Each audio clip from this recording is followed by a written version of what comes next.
What's going on, ladies and gentlemen? Welcome back to Auto Auction Rebuilds. Or is it Auto Auction Refills? No, what's going on, ladies and gentlemen? I am Watch JR Go. Gotta support John Ross, man. I saw that video of him at SEMA driving a real radical car. Those of you that follow him know what I'm talking about. Go check out Watch JR Go on YouTube, man. That SEMA video, that last SEMA video, man, I was like, oh my God, that would have been so awesome to have been driving that car. I think it's a car, sort of, race car, whatever, down the Las Vegas Strip. Are you kidding me, man? That was gold, YouTube gold, man. Anyway, we're back here with the Mercedes, I'm sorry, we're back here with we're having an identity crisis there. We're back here, it's not a Mercedes. I mean, it's a Mercedes, but it's not a Mercedes. I'm back here today with the 2004 Chrysler Crossfire, the good old 3.2 and the bulletproof 722.6. And look, it's been sitting here for days, hasn't leaked a drop anything. Any of these other drips on the ground, that's from the diesel truck. That's normal. That's what Fords do. All right. So when I left you last time, oh look, we're still having the same problem. When I left you last time, we replaced the conductor plate, we replaced the connector sleeve, and the car wouldn't shift. And here's what I'm figuring out. Okay, this is my Autel Maxi Sicily. This is a great scanner. I'm not gonna lie, this is a really good scanner. And I think for all the stuff that I got with it, it was about $3 grand for an entire case full of other diagnostic tools, equipment. It's got an oscilloscope and boroscope, but it's not perfect. All right. And what I'm noticing is, if you look down here, if you can even see it with the light, that says Chrysler. All right, so I am in the Chrysler program for this Maxi Sys Elite, and it's having a very difficult time connecting to the computers of the car and reading codes. And it's having a difficult time not only reading codes, but clearing codes. Specifically, I can't access the EGS, or most of you would know that as the transmission control module in American cars. So it's just sitting here. I don't know how well you can see this, but it's taking literally forever for this thing to connect to all these different systems. You see how it's just sitting there at 26%? If I were to go under a different protocol, or not a different protocol, but if I were to access these same systems under the Mercedes program manually, this wouldn't be a thing. So I'm not going to sit here and make you guys watch all of this. I'm just going to get out of it, because this is obviously not working. Now, many of you in the comment section said try going under Mercedes. Many of you suggested I contact Legit Street Cars. And before I went and bothered Legit Street Cars with it, and see, now it's not wanting to escape. It's having a very difficult time with this Chrysler software. So what I'm going to do is I'm going to get out of the Chrysler software altogether. Yes, we're going to get out of this. And instead of Chrysler, we're going to go to European. We're going to go to Mercedes-Benz. Now, this is this would be similar to what, like a W203. I think I actually contacted Monkey Wrench Mike, and he's the one that told me to try it under like a 203 chassis. There's your 202, there's your 203. We'll try a C203, and we'll go 9 of 03 to 12 of 07. We'll go left-hand steering. We'll do a sport coupe, gasoline, and then it wants to know, is it a compressor? Obviously, it's not a compressor. I think the closest thing we got here, right here, is a 203.764C320. And now it may not like it because it's trying to read the VIN, and it's probably going to have some kind of conflict. No, it didn't. Okay. I wonder if we can just go to diagnosis. Let's go to specific control units. Let's do the drivetrain, and let's see if we can access the transmission control module from here, because in the Chrysler program, we cannot access the transmission control module at all. Unknown version of control module. But can we still access it? That's the question. It's not going to cooperate fully. Yes, we can. We are in the program for the transmission control module. All I need to do is reset the codes. I've already done this. Okay, read the codes. Okay, now we should be able to clear the codes. Yes. Codes have been successfully erased. Bingo, man. Thank you to Monkey Wrench Mike on YouTube, because I don't know anything about the chassis numbers or body numbers, whatever they call them, on Mercedes-Benz. I couldn't tell you the difference between well, you know, I don't know, because I don't know. I'm like a W203 or a W220. Well, I know the W220 was my S600 that I had. Have switched the ignition off and turned back on? No, we have not. Let's do that now. Off. Turn it back on after 10 seconds. All right, let's turn the ignition on. Let's tell it yes. It's going to establish a connection again. Fingers crossed, man. No fault codes detected. Oh, oh, oh, oh. Bet. And because it's a Mercedes, I'm sorry, a Chrysler, you got to take the key out. And the check engine light is down here. Check engine light is off. This is the moment of truth, guys. This is the moment of freaking truth. Whether we can go forward with buying all the little things this car needs to put it back together and make it a nice little car for somebody, or if we're going to be doing a lot more work to it. So, got to put on my bands. Let's hit the road and see what happens. Are you ready? Ooh, traction control.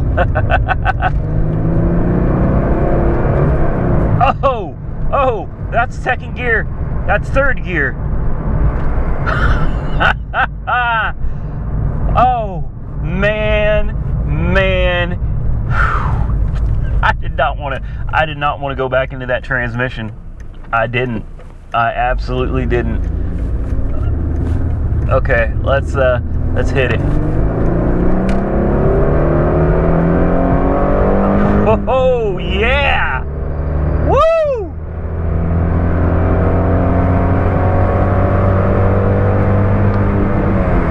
Red line.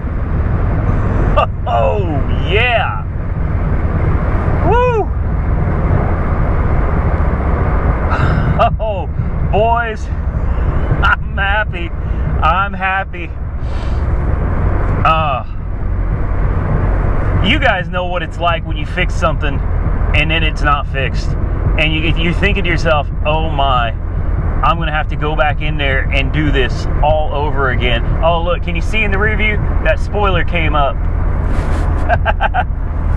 I don't know if you can see it back there. That spoiler came up, and it should drop down right about now. There it goes.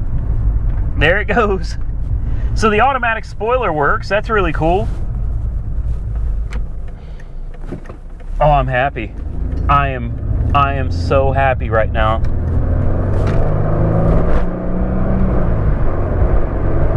Boy, she needs an exhaust is what she needs, desperately.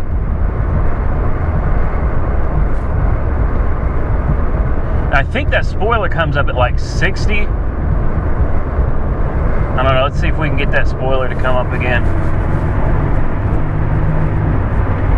No, there it goes, You can see it peeking out there, and it will slow down to about 40, and I think it drops down at around 40. There it goes. All right, this is great news, because this means we can proceed with getting some parts. So let's get back to the house and let's go over what this car still needs before we get her up for sale. All right, so we made it back to the house. Now we're going to talk about a few things that this car needs before I feel comfortable putting it up for sale. Number one, Chrysler, see the radio comes on. Where's the sound? It shows that it's playing. We can turn the volume up, nothing. Well, I can tell you why, because I've already diagnosed this. There's a fuse under the hood. I believe it's like fuse number 34 or 28 or something like that, but that goes to this big big Infinity amplifier down in the floorboard there. And when you put the fuse in it, it immediately pops. When you disconnect the amplifier and plug the fuse back in, it does not pop. So that tells me most likely the amplifier is blown. It's a very common problem on these, so an amplifier is going to cost me $100. I know we could put an aftermarket head unit in it, but this car has like 7 speakers or 8 speakers, And I really don't want to go through the hassle of trying to wire up all of these speakers with a new head unit. So I'm going to keep things factory. And a lot of people that want to buy these cars want them as stock as possible. Next, this is in rough shape. This is no bueno. And I know what you're thinking. Well, that can't be too bad, right? This piece right here is all you really need to fix a door handle, right? Now, the door handle works. It works just fine if you don't pull it out of its hole, and it will pull out just like that. See, it will completely pop out, and it still works. Now you have to pull it. It's kind of janky. You can fit it back in its place and fiddle with it a little bit, and you'll get it back to where it needs to be. But let's be realistic. If I'm going to go look at a car and I get there to test drive it and I see this as my door handle, do you really think I'm gonna take the car seriously? Not at all. So unfortunately, this piece right here is actually riveted into the door panel. It's kind of part of it. There are rivets, and I mean a ridiculous number of rivets all the way around. To get this out, you got to drill the rivets out, but you got to be careful when you're drilling that you don't drill through the door panel or you ruin it. So the door panel is $300 because this is a rare color. The black on black is not very common, and I've looked around and I've only been able to find 2 of them. And the cheapest one that I was able to find was $300. Now, there's a lot of other little things that we could do to the car, but this is a car that I would like to flip and make a few dollars on. It looks like I forgot to put the transmission dipstick lid back on there last time I checked the fluid.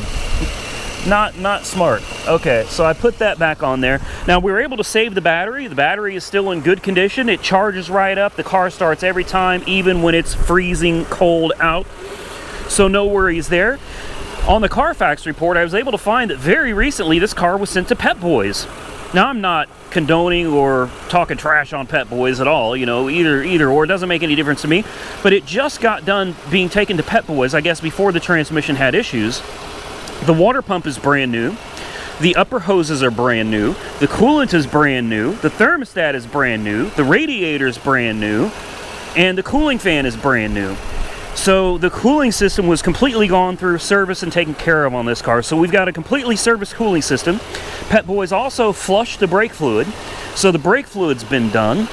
And I have done the transmission service on it. So it's got a new filter, new pan gasket, new conductor plate, and 5 liters of fresh fluid.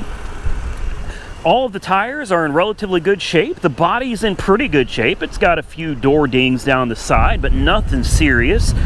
This, I think we're going to leave it. I don't think it's really worth, when you consider what I'm going to sell this for, I have to take into consideration what is worth spending money on and what isn't. Now, the car is going to need a good detail inside and out. A good buff and polish and everything, I think, will make the car look a lot better. Headlights need to be sanded down and cleaned up. That'll make it look a lot better. But am I going to go through with having the bumpers repainted and having that trim painted? Guys, look, I've probably got $2,200 in it right now. By the time we're done with the door panel, with the amplifier, with all the parts, cleaning it up, I think we're probably going to have around $2,800 in this car. And honestly, I think we're going to list it for $39.99. It probably won't sell at $39.99. They never do. But I think if we put it up for $39.99, this car should easily bring $2,800. I'm kidding. I know there's about 20 of you right now that started commenting, I'll buy it right now for $2,800. No, realistically, I think this car should bring $3,500. I really do. I don't see any reason why this car would not bring $3,500 cleaned up. It's a good, solid, running car, driving car. There's no issues other than a little bit of clear coat fade here, a little bit of fading on that aluminum. And that's it. I mean, the car takes off like a bat out of hell, man. It's a good, solid car. I think it'll make somebody reliable transportation, but not just that, it's unique. And that's what I love about the Chrysler Crossfire, is it is just a very unique combination of Chrysler styling and Mercedes-Benz engineering. It's a phenomenal car in my opinion. There's your hatch. There's actually plenty of truck space. I'll be honest with you though, I have never cared for the coupe version of this car. It's still unique. I still like the car. I still enjoy driving. It's a really fun car to drive. If you've never driven one, I highly suggest you go out and get your hands on one, even if it's just to test drive it. You got to drive one. They're very nimble. It's very fun. It feels very powerful. And for those of you that say Chrysler makes junk, hey, I will mostly agree with you on that. But when it comes to this 3.2 liter engine and the 722.6 transmission, these are powertrains, drivetrains that are known to go over 250,000 miles with very minimal issues. The transmission primarily being the conductor plate or the connector sleeve. Aside from those issues, these cars are phenomenal. So don't let the body fool you. Don't let that badge fool you into thinking that this is a junk car. It's truly not. It's unique. People look at it. Whenever I drive it, people are staring at it because it's like, what is it? And it's one of those cars that you're either going to love it or you're just going to hate it. There's some people that say when you come to the back, it looks like a dog taking a dump. All I can say to you is you're right. It just depends on how you look at it, I suppose. But personally, for me, to own another Crossfire, and I've owned one of these before back in 2012. I owned an 05 Crossfire Roadster. It was a very light blue, which means the Roadster means it was a convertible. It was a limited edition. The only one of these that I would personally own for myself would be the Roadster, the convertible. I think the convertible has a very sleek look and just it appeals to me a lot more than this one. Now, with all of that said, the only real gripe I have is the interior. The quality is so typical American, in my opinion. You got a crack back here on this plastic, you know what I mean?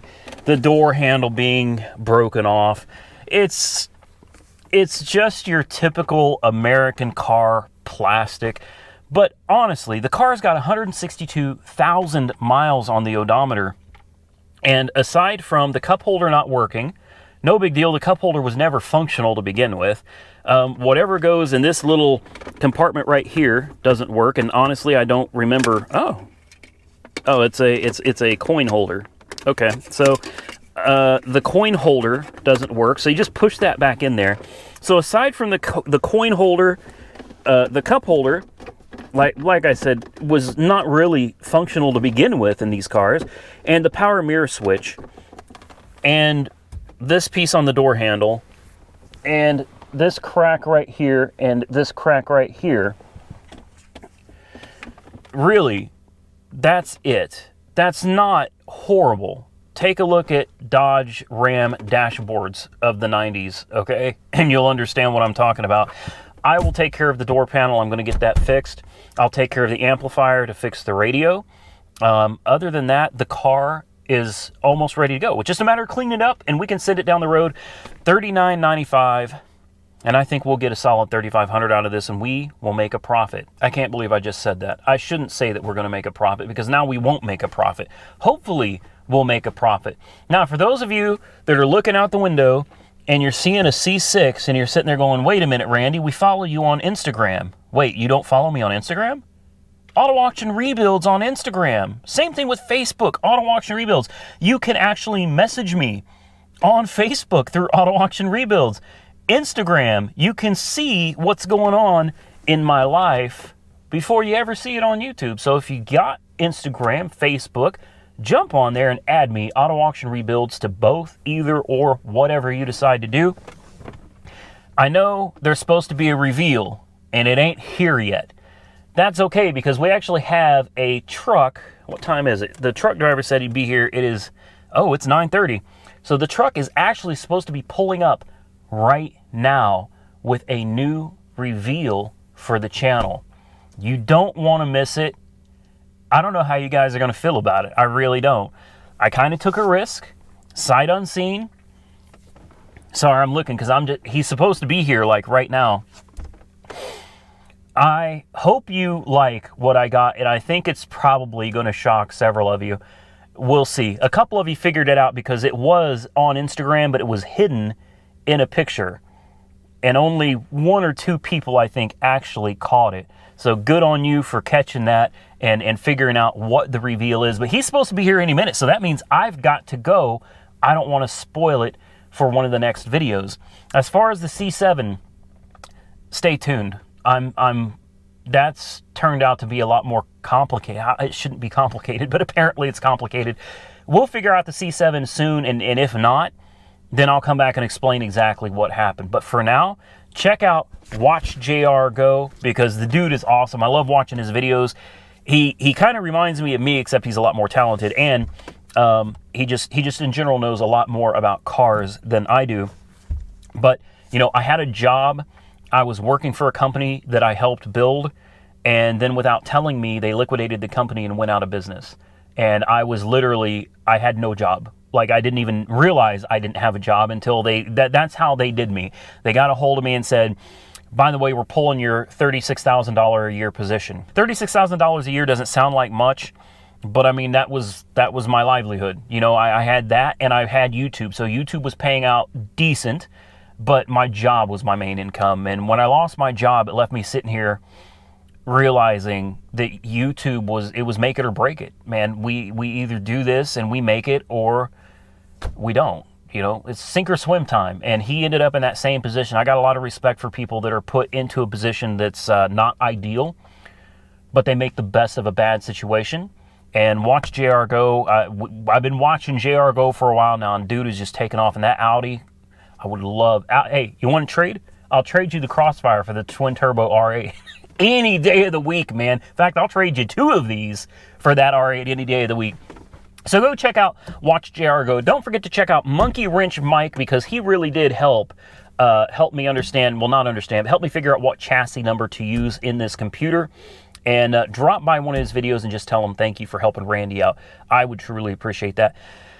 And now we're going to get out of here. I hope you guys enjoyed this content. If you did, please smash that like button for me. I really do appreciate it. And I'm serious. I really do appreciate all of you for being here, because without you, none of this is possible. And that means the world to me. So thank you so much to all of you that watch these videos and you put up with the ads. You don't skip them or put blockers or anything in there.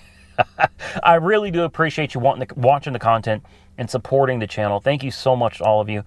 Share the video with your friends if you enjoyed the content. Like the video if you enjoyed the content. Follow me on Facebook and Instagram, Auto Auction Rebuilds. And until next time, stay safe out there. I will catch you all very soon in the next one.